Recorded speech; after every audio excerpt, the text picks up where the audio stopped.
What if a bird could mimic any sound it hears, even a chainsaw or camera shutter?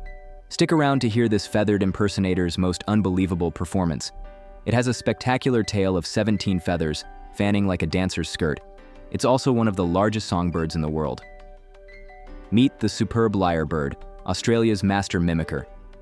But here's the crazy part. It doesn't just copy other birds.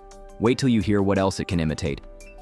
It flawlessly recreates man-made sounds, camera shutters, lasers, and even chainsaws, all to attract mates and defend territory.